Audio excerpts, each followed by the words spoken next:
have Simone Edwards with me, a realtor in the Atlanta area, and we're gonna get into her mindset, her discipline, and her overall career and who she is. So, Simone, can you introduce yourself? Hey, Ashley. Yes. Hi, everybody. I am Simone. I'm originally from Jamaica, West Indies. I was born there. I have 8 siblings and grew up in New York with my mom, my dad, and my grandmother. Strong Caribbean background, a strong Caribbean upbringing.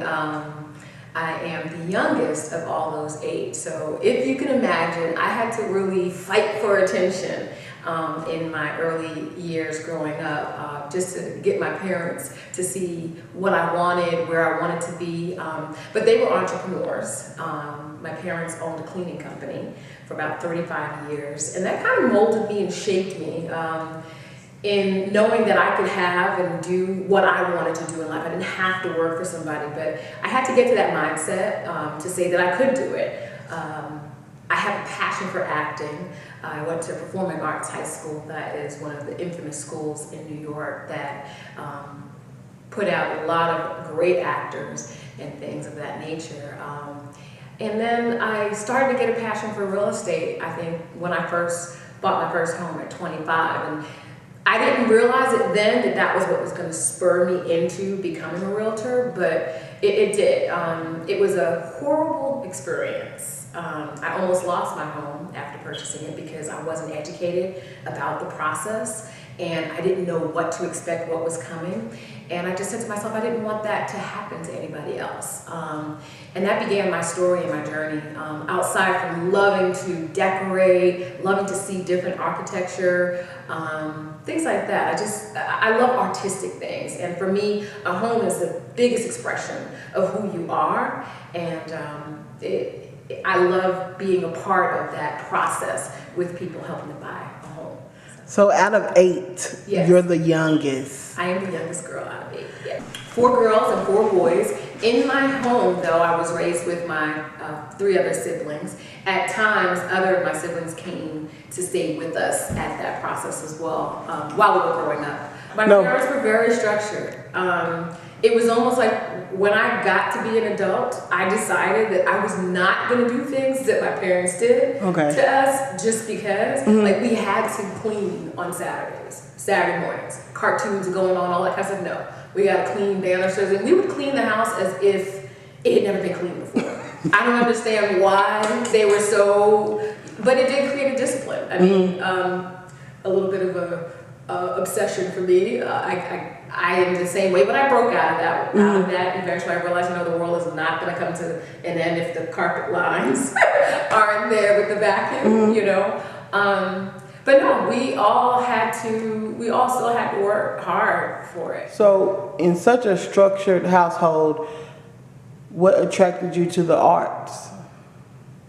I think that was the part where I still had to do stuff to get attention. Okay. I still had to put on to get attention. It wasn't something that I said deliberately or, I'm going to do this to get attention. I just did. I used to also get ignored being the last. So I would talk to myself in the mirrors a lot. Jennifer Lewis said that. Yeah.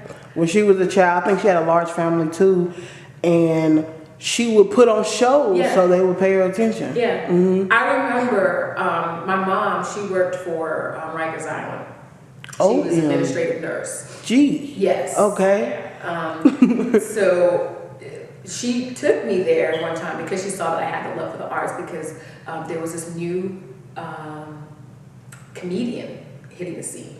And no one really knew who she was, but she was going out there trying to get her name out. I think everybody knows her now, Whoopi Goldberg. Oh, wow. But I got to meet and see Whoopi Goldberg at Rikers Island, entertain. And I just loved, she did these one-woman monologues and just took you through a whole story. And that also kind of made me say, wow, I can make anything out of life. I can make any story happen out of life. And that's also a part of how I live my life right now. Some people will say your circumstances dictate who you are, but we have that power to make our circumstances whatever we want it to be. Mm-hmm. So I script my life a lot based off of the Word of God. But back to what we were talking about, because we can get to that later. Yeah, getting the attention from my family, getting the attention from everybody started me into wanting to act. I would talk in the mirror, I'd put my nightgown on my head and pretend I had long hair, and I'd talk to myself and, you know, create all these different characters. Mm-hmm. And then eventually my mom saw it. I told her what I wanted to do, and she allowed me to be able to go out and just try it. And then I found myself at Performing Arts High School. I worked off-Broadway, on-Broadway, was an aspiration for me. I hadn't made it there. Maybe I will one day, who knows? But I just loved it. So you are currently a realtor? Yes. I have been in the profession since 2014 with my license. Okay. And so I say that because at one point in time, you did not have to have your license. Okay. To do real estate. And of course, if you're investing, which is how I started, buying and flipping properties, you don't have to have your license to do that. And I worked with an agent when I was in New York. I had my license as well. That was back in like 99 or something like that. I had my license in New York, but then I left New York, didn't renew my license. It didn't work for a good while.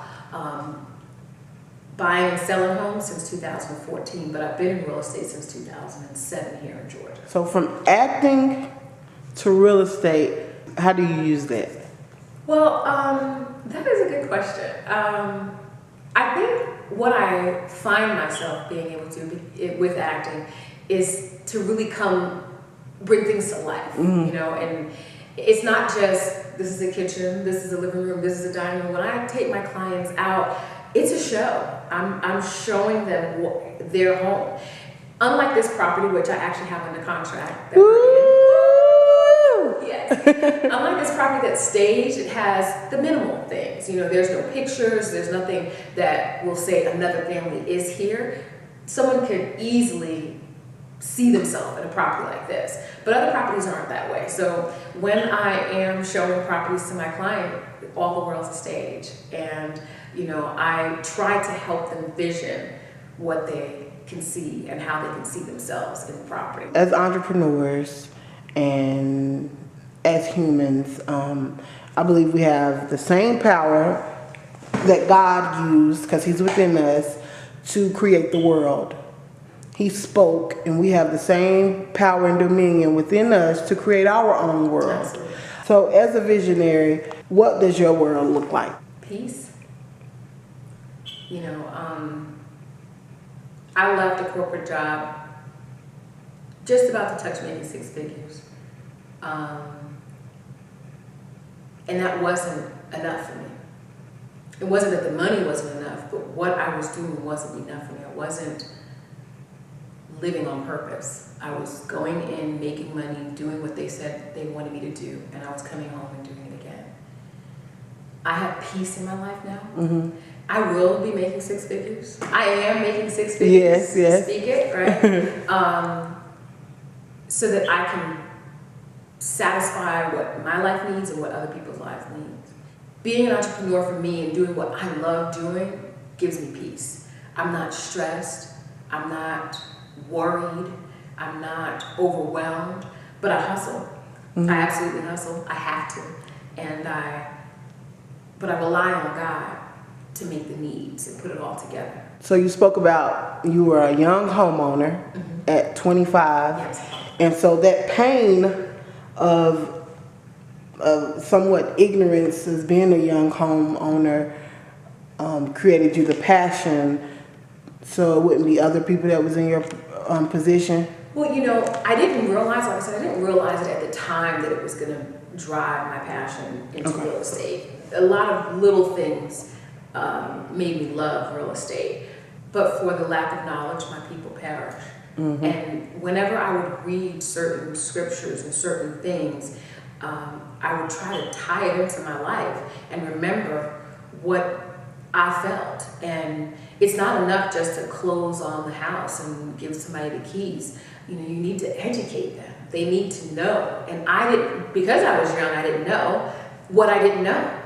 And so as a realtor, I said, I am not gonna be that realtor that doesn't educate their client, that doesn't give them the tools to keep their home, thrive, buy more properties, do whatever it is that they want to do, because I had gone through that. Now, had I had a great experience the first time buying, who knows what my story would have been. But I went through that so that no one else has to. And that's important. Like, everything that we go through shapes who we are. And it's not just one thing that got me to being a realtor. So what is the current state of the housing market right now, and the importance of our money and credit when we're buying a home?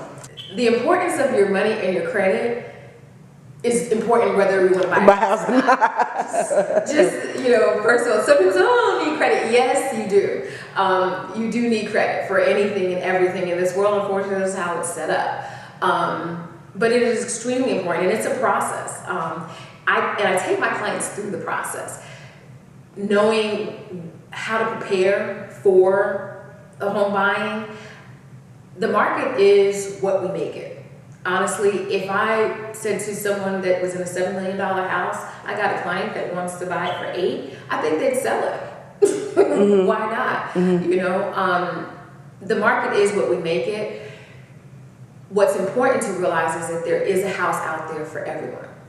And if you're looking for it at the time that you're looking for it and you work with me, you will find it. Yeah.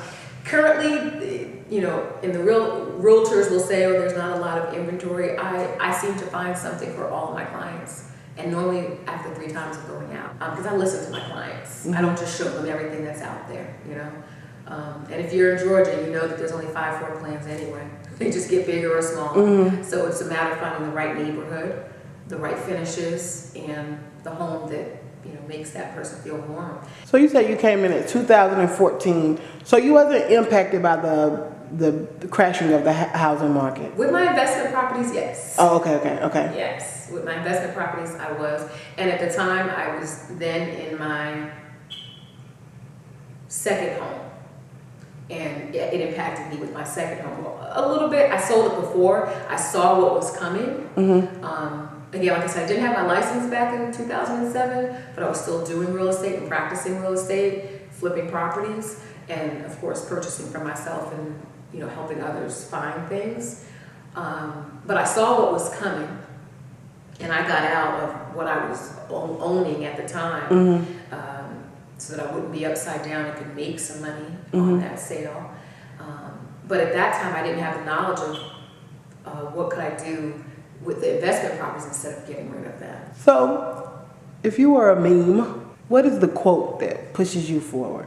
Don't sweat the small stuff, and with God, it's all small stuff. It helps me be calm and easy about things. And when I see myself starting to sweat the small stuff, I'm like, this is nothing. It's nothing. God's got that. Yeah. You just misbehaving. And I just put it aside. Well, I really enjoyed speaking with you. And I know the information that you provided with us and your story will help someone. How can we get in contact with you for a realtor? Okay, so my number, 678-631-8573. Well, let's start with Facebook, because Facebook says Yvette Simone. That's A-Y, V as in Victor, E-T-T-E, Simone. LinkedIn says Simone Edwards, and Instagram says just Simone. So I go by Yvette Simone. Most people call me Simone. But yeah, so those are the 3 places that you can find me and connect with me. Well, thank you so much. You're very welcome. Thank you, Ashley.